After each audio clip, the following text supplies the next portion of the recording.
જય સ્વામિનારાયણ તમામ હરિભક્તોને આજે આપણે પૂજ્ય વિવેક સાગર સ્વામીનું પ્રવચન સાંભળવાના છીએ.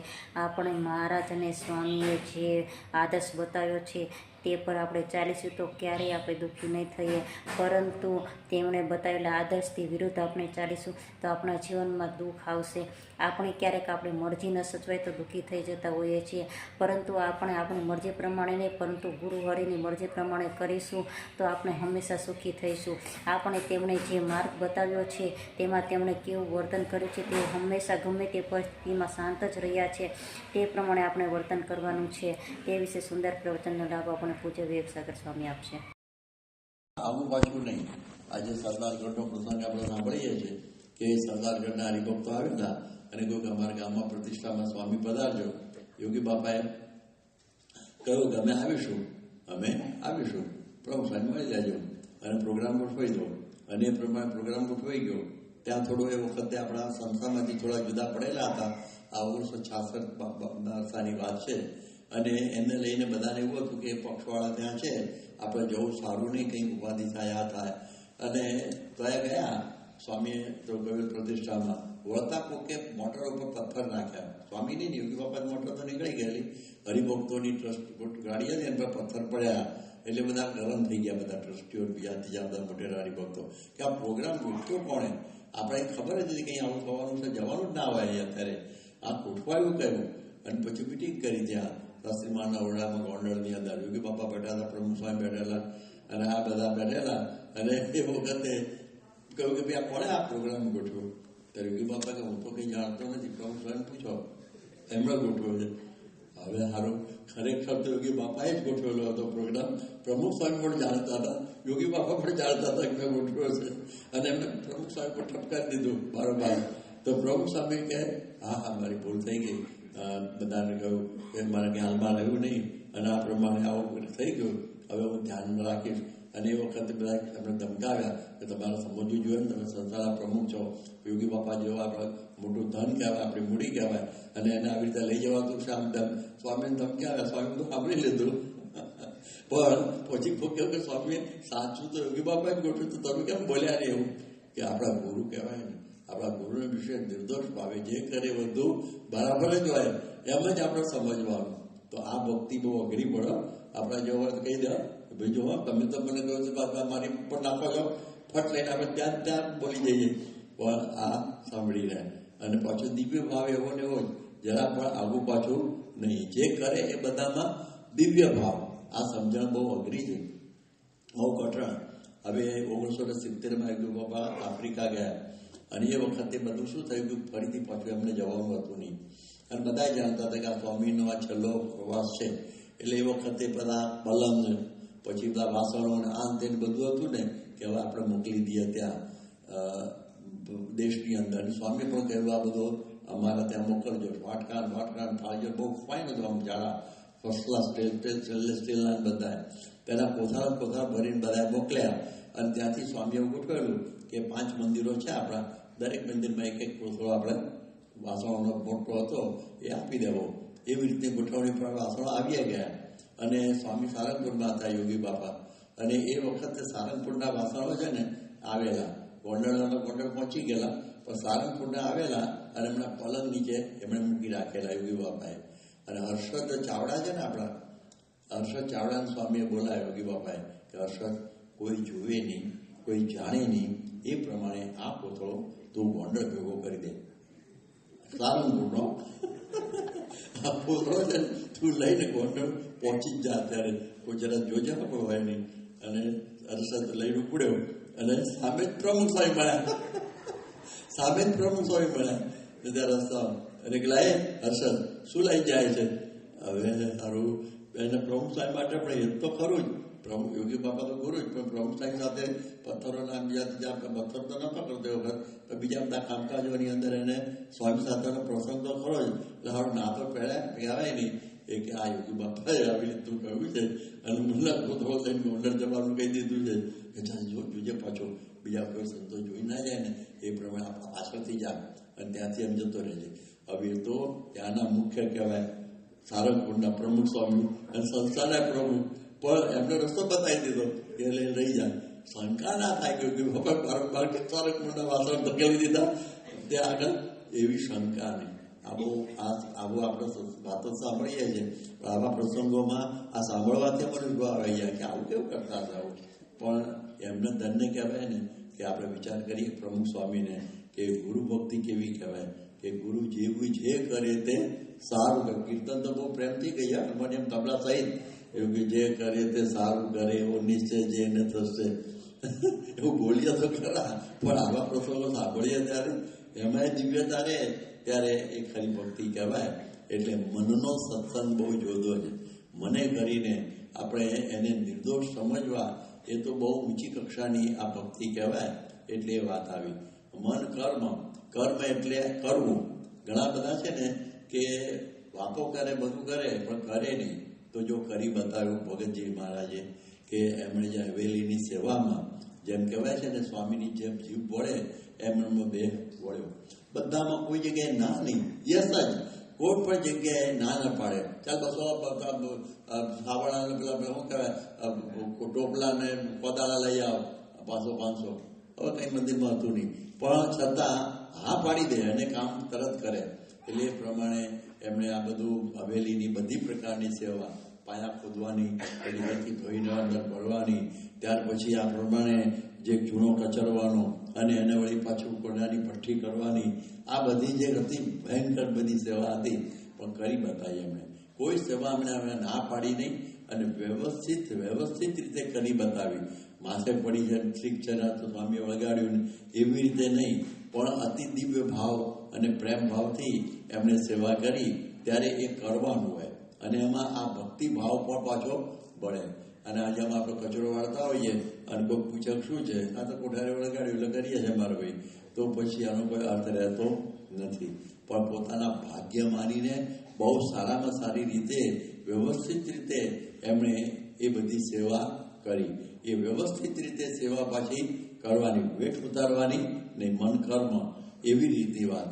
જેમ આપણે જાણીએ છીએ કે માર્ટિન લ્યુથર કિંગની વાત બધા બોલે છે કે જ્યારે એમણે કહ્યું કે એમના બધા સાથેના સાથીઓને કે જુઓ તમને કંઈ કચરો વાળવાની સેવા મળી હોય તો એવી રીતે કચરો વાળો કે જેવી રીતે શેક્સપિયર એક કાવ્ય બનાવતો હોય, કેટલી એક શબ્દની કિંમત હોય એની, અને કેટલી સરસ રીતે બનાવતો હોય કવિતા, એવી રીતે તમે બનાવો.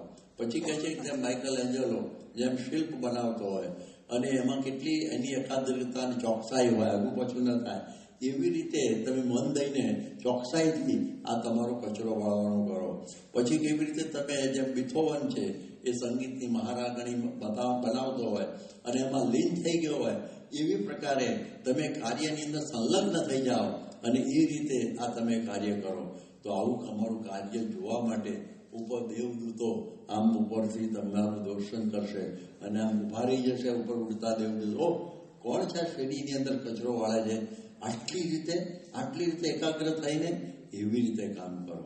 આપણે જ્યારે એક વખત નરેન્દ્રભાઈ મોદી સ્વામીને મળેલા અને એ વખત સભામાં બહુ સરસ વાત કરેલી કે પ્રમુખ સ્વામીનું કામ કેટલું ચોકસાઈવાળું, કે એમને ઈંટ મૂકવાની જો સેવા આવી હોય મંદિરની અંદર, તો જેમ ઠાકોરજીના માથે જેમ મુગટ મૂકીએ અને કેટલી પ્રકારની ચોકસાઈથી વ્યવસ્થિત રીતે આપણે મુગટ પહેરાવીએ ને, એવી રીતે એ સ્વામી ઈંટ મૂકે.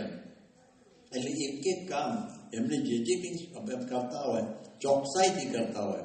એટલે આપણે એ પ્રકારે એ ચોકસાઈથી એ પ્રમાણેના કામ આપણે કરવાના. તો મન કર્મથી આ સેવા અને વચનની સેવા, તો એમનામાં આનંદ ગુણો છે એ ગાવાના કહેવા, આ પણ એક પ્રકારની સેવા છે. એટલે વચનની સેવા પણ બહુ જબરી છે. એટલે એ પણ જેટલા ગુણો ગાઈએ એટલા આપણા થાય. અત્યારે પારિવારિક શાંતિ અભિમાનની વાતો હું આવતીકાલે સાંજે કરીશ થોડી, પરંતુ એટલી વાત સમજાવી દઉં કે વચનની સેવા છે, એમાં કંઈ બીજું કશું કરવાનું છે નહીં. પહેલાંના સમયમાં ગોળા ખાવાના ને પછી ટાટ પહેરવાના ને પછી બેરાગીનો વાર ખાવાનું એવું કશું નહીં. બહુ સામાન્ય સીધી સેવા છે, વાતો જ કરવાની છે વચનની. એટલે એ પણ જો વ્યવસ્થિત રીતે થાય તો આપણે આ કરવું જે સિદ્ધાંત ગયો છે ને એ સિદ્ધ કર્યો કહેવાય કે કરવું સંત સમાગમ કરીએ પણ મનથી, કર્મથી અને વચનથી આ ત્રણેય ભેગું કરીને જો સમાગમ કરીએ ને તો એ કર્યું કહેવાય. બાકી તો બધું ઘણા કાર્યો કરતા જ હોય છે, પરંતુ આ પ્રકારનું આટલું કરવાનું. પછી જાણવાનું શું હોય તો બધાને દરેકને જિજ્ઞાસા વૃત્તિ હોય છે. દરેકને જિજ્ઞાસા વૃત્તિ હોય, નાના મોટા પંખી પશુ.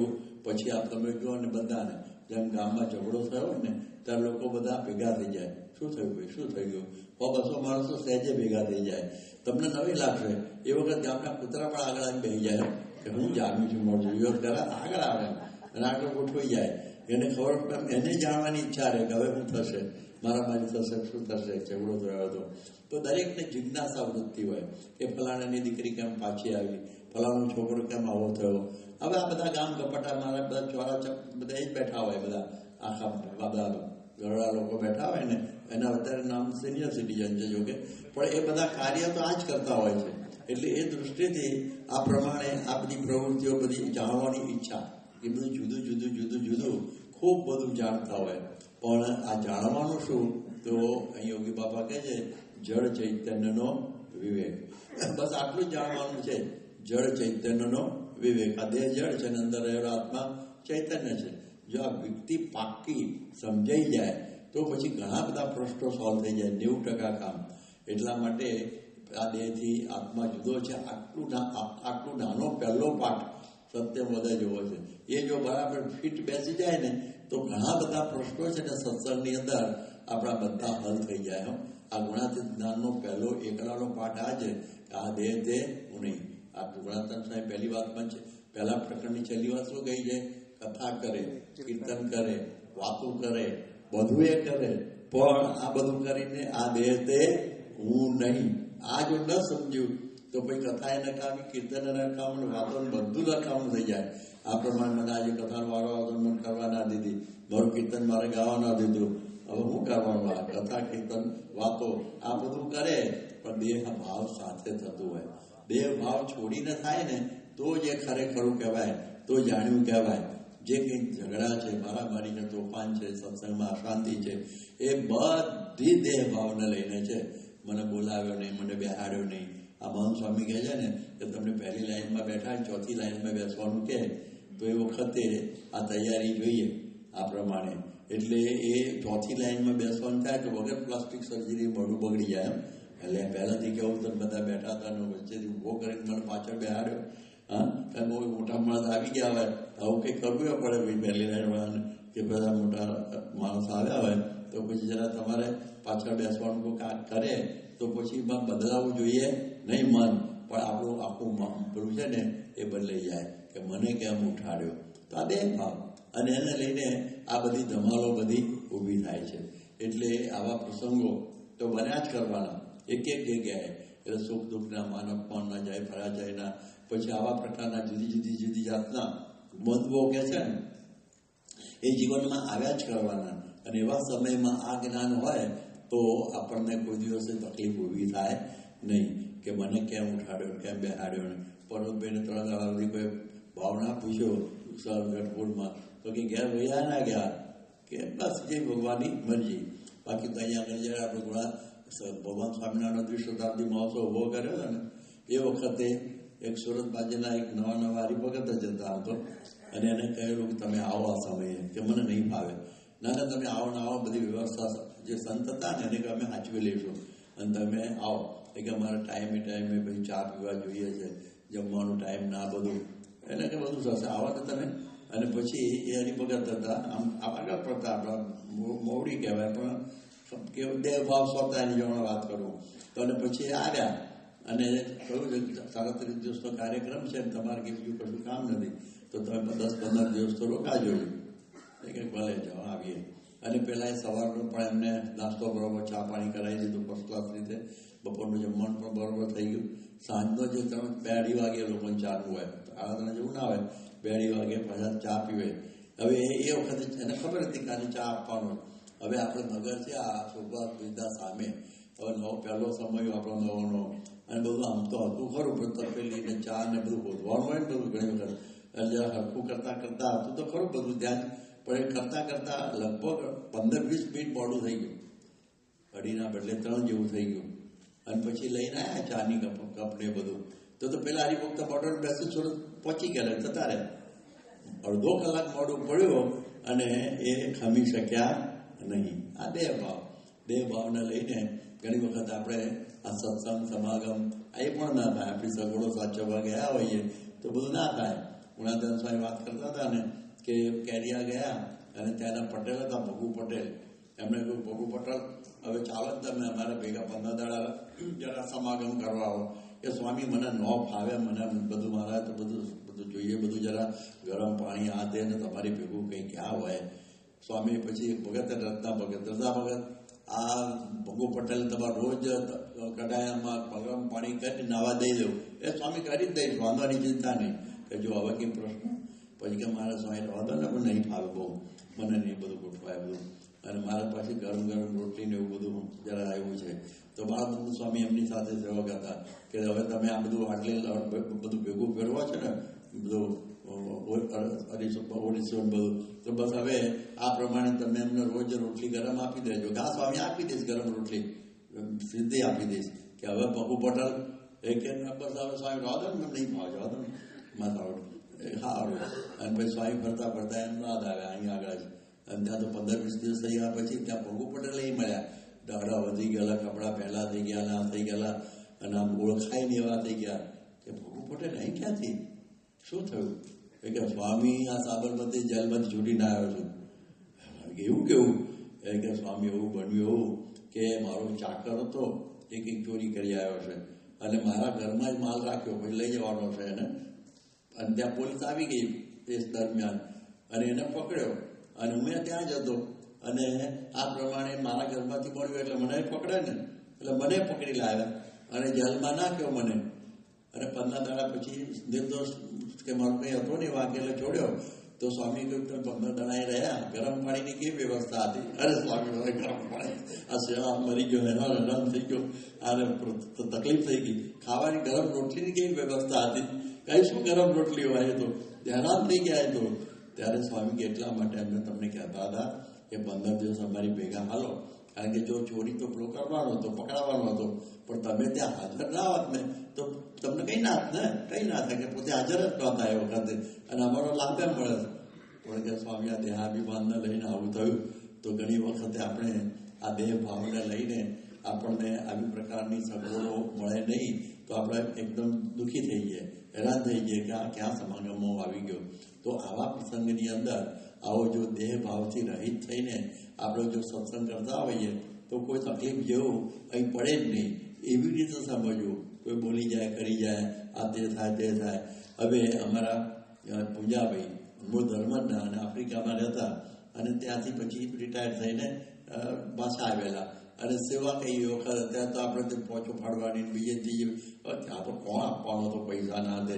તેમાં એ વખતે આપણા અટલાદરાની અંદર નિર્ગુણ સ્વામી કોકની કંઈક પેલી ઘોડાગાડીઓ લઈ આવેલા રિજેક્ટ થયેલી અને ઘોડો કંઈકથી જાજી આવેલા એટલે ઘોડાગાડી હતી એટલે પૂજાભાઈને ઘોડાગાડી ચલાવવામાં રાખી દેતા. બોલો, પૂજાભાઈ પટેલ મોટા આવા ધર્મ 6 ગામના, પણ ઘોડાગાડી ચલાવે કંઈ નહીં. પણ જરા મોડું વહેલું થાય ને થોડું ઘોડો તૈયાર થઈને લાવવાનો તો નિર્ગુણ સાહેબ બહુ ગરમ થાય, ગધેડા જેવો છે અને બહુ બોલે. પછી પૂજાભાઈ આટલું જ કે સ્વામી તમે જે કહો છો હું શું બોલો, બીજું શું કહેવું? પણ હું કહેવું પછી બોલજો કે ગધેડો કે બધું સાંભળી લે આવા મોટા હોય. તો આ પ્રમાણે જેને આવું નક્કી કરીને સમાગમમાં આવ્યો હોય તો એને કોઈ દિવસ ખોટું લાગે નહીં, ને તો જતો ના રહે.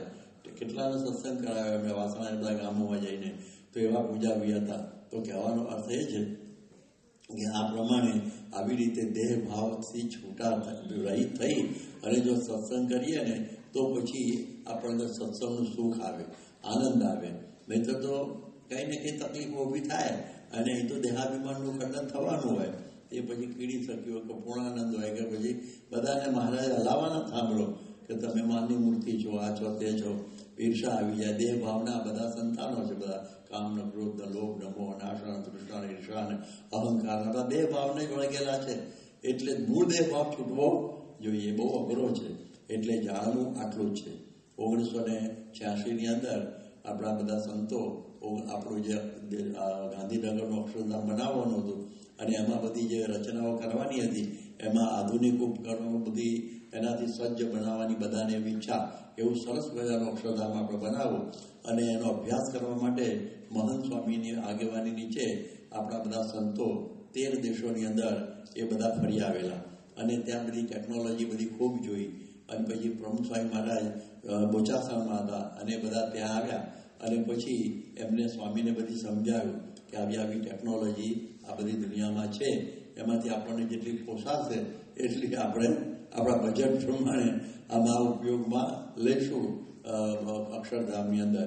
એટલે પછી સ્વામી આ બધી ટેકનોલોજીની વાત સાંભળી, બહુ સરસ વાત કરી કે બરાબર છે તમારી ટેકનોલોજી બધી સાંભળી, વાતો સાંભળી, પરંતુ મોટી ટેકનોલોજી એ છે કે આ દેહથી આત્મા જુદો છે. બસ લો આ ટેકનોલોજી બતાવી સ્વામીએ કે આ જો ટેકનોલોજી સિદ્ધ થઈ જાય ને તો બધા પ્રશ્નો બધા પૂરા થઈ જાય, એને કોઈ દિવસે કોઈ તકલીફ ઊભી થાય નહીં. એટલે આ ટેકનોલોજી સમજવા જેવી છે. આ જ્યારે 2007માં પ્રમુખ સ્વામી લંડનથી અહીંયા આગળ આવ્યા ત્યારે લંડનના હરિભક્તોએ ચાર્ટર પ્લેન કરી આપેલું લંડનથી મુંબઈનું. અને એ વખતે સ્વામીની સાથે સ્વામી એમ કહ્યું કે ભાઈ તમે બધાએ સેવા કરી છે, 2-4 જણા હતા, જીતુભાઈ સાહેબ, યુરોપાવાળા એમના ભાઈ યોગેશભાઈ હતા, અલ્પેશભાઈ હતા, કે તમે પણ અમારી ભેગા એરોપ્લેનમાં આવો અને પછી વળતા જ પ્લેનમાં પાછા આવવાનું, તમારે લાભ મળે. એટલે એને કહ્યું ભલે. અને એ બધા સ્વામીની સાથે ગોઠવાયા. સ્વામીએ મુંબઈમાં ત્યાં ટેલિફોન કરી દીધો આપણા સંતોને કે ભાઈ આ અમારી સાથે 4-5-6 હરિભક્તો છે, એટલે એ ઉતરે એટલે એમના માટે પણ એક મોટર રાખજો 1-2, એટલે તમારે પછી એમને મંદિરમાં લઈ આવવાના. અને એ પ્રમાણે સ્વામીએ કાગળ બધું લખી દીધેલું, કારણ કે ટેલિફોનથી પણ વાત કરી દીધેલી હતી. અને એ સમયમાં કાલીના એરપોર્ટ ઉપર આપણું ચાર્ટર પ્લેન ઉતરે. અત્યારે સહાર ઉપર મુંબઈમાં ઉતરે છે ને એ બધું રેગ્યુલર ફ્લાઇટ, અને કાલીના ઉપર બધી ચાર્ટર ઉતરે. અને જે ચાર્ટર પ્લેન ઉપર આવવા જવાનું કરતા હોય ને એ કોઈ દિવસ ટેક્સીમાં ના હોય. અત્યારે આપણે ટેક્સી ના ગોતે, એના માટે તો એની મોટરો આવતી હોય, મર્સિડીઝ મોટી જે ચાર્ટર પ્લેન જેને પોસાતું હોય આવવા માટે, તો એના માટે ટેક્સી ના હોય. એટલે ટેક્સીવાળો કોઈ હોય જ નહીં. કાલીના એરપોર્ટ ઉપર એક પણ ટેક્સીવાળો તમને દેખાશે નહીં આજની તારીખે પણ. કારણ કે ટેક્સી તો જોઈએ પેલી જ આવે ને બધી ચાર્ટર ફ્લાઇટો પર આવ્યા હોય, એમના બધા માણસો એમની મોટી સારી મોટી ગાડીઓ લઈને જ આવ્યા હોય. તો આ પ્રમાણે સ્વામીને લેવા માટે બધા આવ્યા અને હૈસોમાં અમે બધા તો બહાર નીકળી ગયા સ્વામી ભેગા અમે બધા.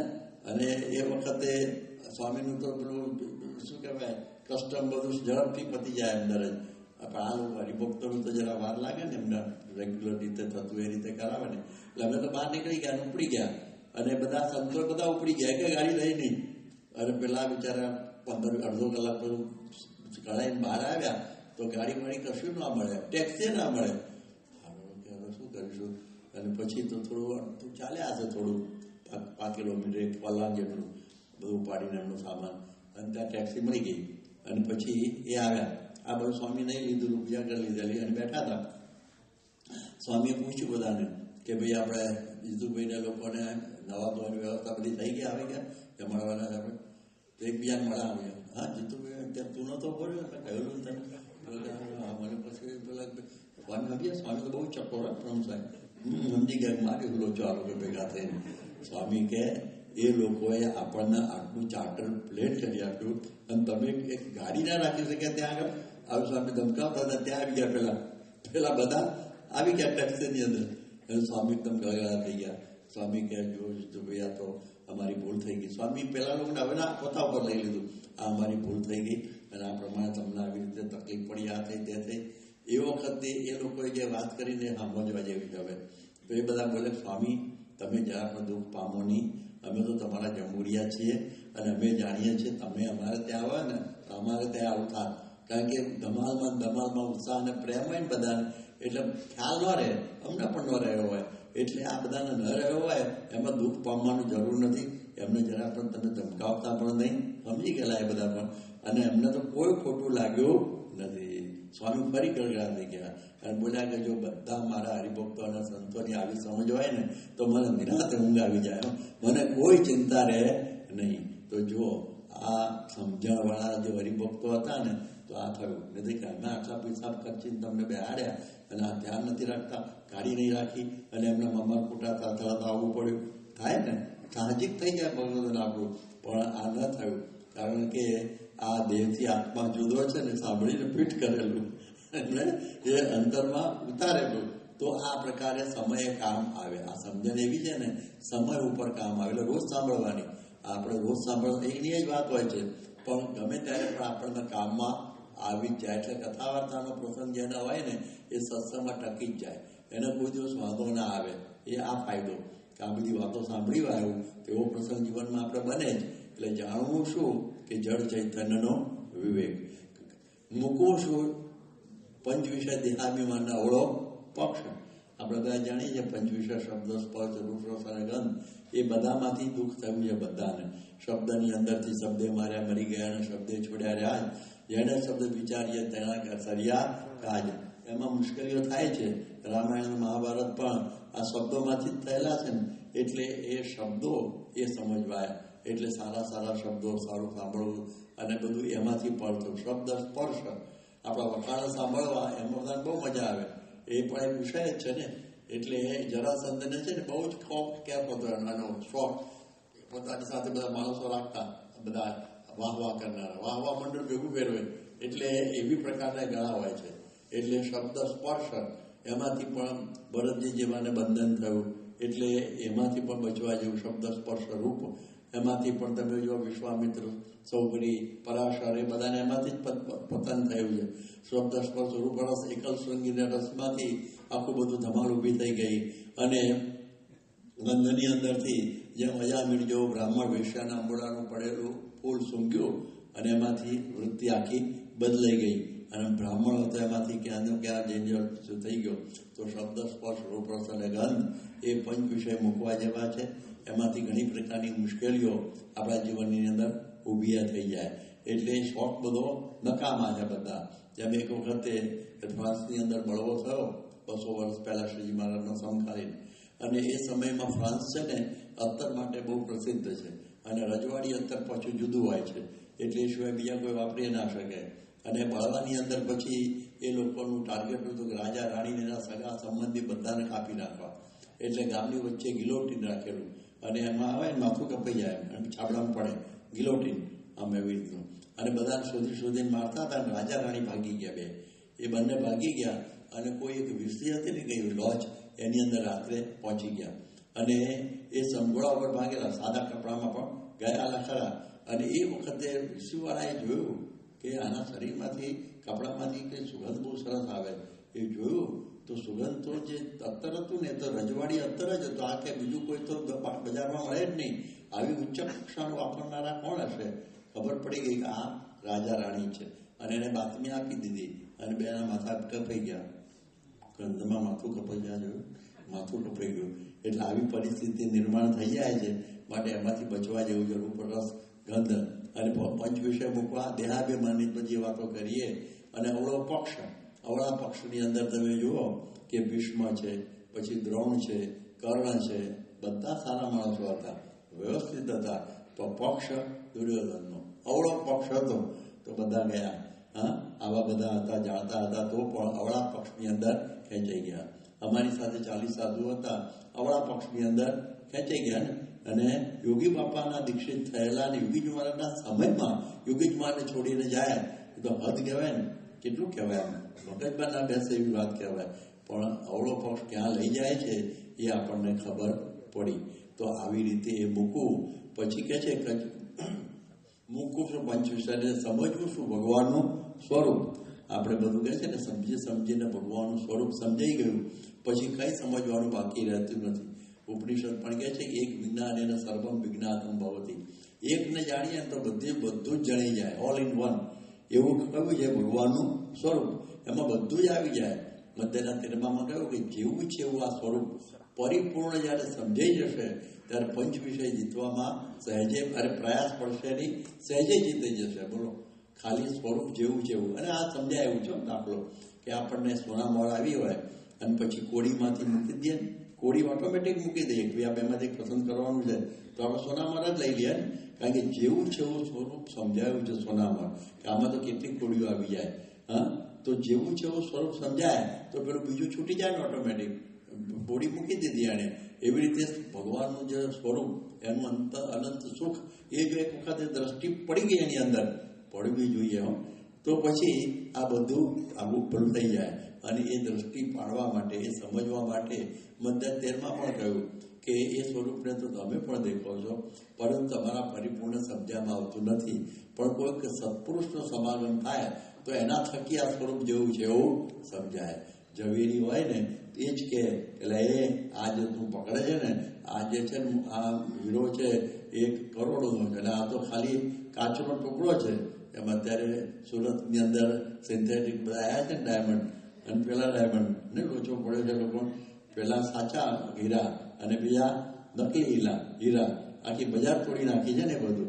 પણ એ કોણ જાણી શકે? આમ એકદમ સરખા દેખાતા હોય, પણ સાચો ઝવેરી છે ને એ કહી શકે કે આ છે.